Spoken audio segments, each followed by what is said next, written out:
అన్న నమస్తే అన్న. నమస్తే అన్న. విజయవాడలో రామ్ చరణ్ గారిది 256 అడుగుల కట్అవుట్ దేశవ్యాప్తంగా ఫస్ట్ టైం ఎలా అనిపించింది అన్న అంత పెద్ద కట్అవుట్ చేసిన తర్వాత? అసలు దేశవ్యాప్తంగా ఏందన్న, ప్రపంచవ్యాప్తంగా అని అంటుంటే ఓకే, రికార్డులలో కూడా ఎక్కిందంట. గిన్నిస్ వరల్డ్ రికార్డ్ ఎక్కిందా? గిన్నిస్ కాదు, ఏదో సంథింగ్ ఉన్నది రికార్డులో కూడా ఎక్కిందంట. సో రాబోయే సినిమాలు ఇంకా ఇంకా పోటీ పడతారు. ఆ పోటీ మన తెలుగు వాళ్ళే ఉండాలని కోరుకుంటున్నా. 256 కదా, దసరాకు వచ్చే సినిమాలు ఏమైనా ఉంటే 356కి వెళ్ళి మనమే టాలీవుడ్ సినిమా, ఇండియన్ సినిమా అంటే టాలీవుడ్ సినిమా అని అనుకోవాలి.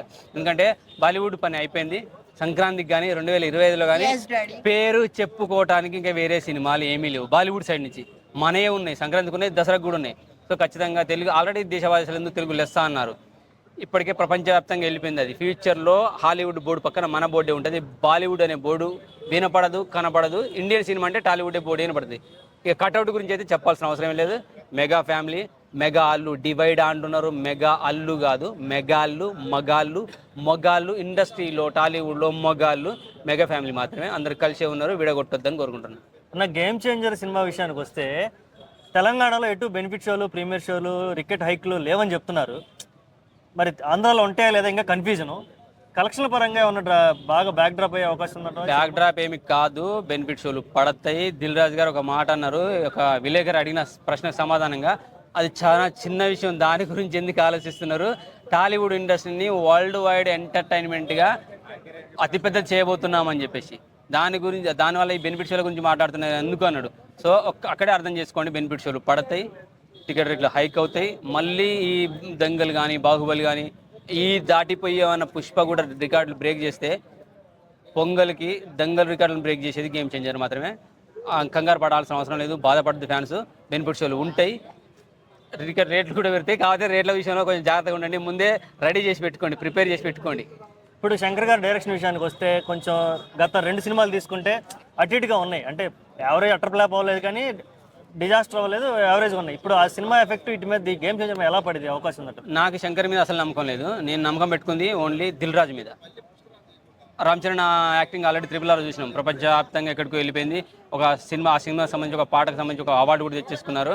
సో నాకు దిల్ రాజు మీద బాగా నమ్మకం ఉంది. ఎందుకంటే ఆయన 100 కోట్లు ఖర్చు అయినా సరే తీసి పక్క పడేస్తాడు. నచ్చకపోతే శంకర్ కానీ ఇంకా వాళ్ళ అయ్య కానీ, ఆ డైరెక్టర్ ఎవడైనా సరే నచ్చకపోతే తీసి పక్క పడేసి మళ్ళీ రీషూట్ చేపిస్తాడు. ఖచ్చితంగా నాకు దిల్ రాజు మీద నమ్మకం ఉన్నది. శంకర్ అసలు అనవసరం, శంకర్ గురించి ఆలోచించే అవసరం లేదు. అలాగే కియారా అద్వానితో ఒక సినిమా వచ్చింది రామ్ చరణ్కి, అది కూడా ఫ్లాపే. సో ఆ ఎఫెక్ట్ ఏమైనా పడుతుంది అంటారు. అటువంటిది ఏమీ లేదు, ఏమి ఆలోచించకండి. పాటలు అయితే ఇప్పుడు చాలా మంచి చూసినాం, చాలా మంచిగా ఉన్నాయి. మెలోడీ సాంగ్స్ వచ్చినాయి, మసాలా సాంగ్స్ వచ్చినాయి, మచ్చా మచ్చా అని చాలా బాగున్నాయి. సూపర్గా ఉంది పాటల పరంగా కానీ, టీజర్ పరంగా కానీ.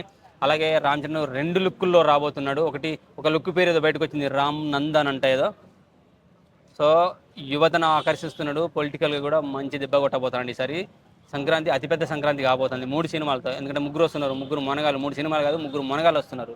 పొలిటికల్ డ్రామా ఈ టైంలో ఏమైనా ఎక్కే అవకాశం ఉందంట జనాలకి? ఖచ్చితంగా ఎక్కుతుంది. ఎందుకంటే ఆంధ్రాలో పవన్ వచ్చేసి డిప్యూటీ సీఎంగా ఒక కథం పెట్టేసి అసలు ఇల్లు ఒళ్ళు అనే తన ఒంటి గురించి ఆలోచించుకుంటే, ఇంటి గురించి ఆ రాష్ట్రం మొత్తం తిరుగుతున్నాడు.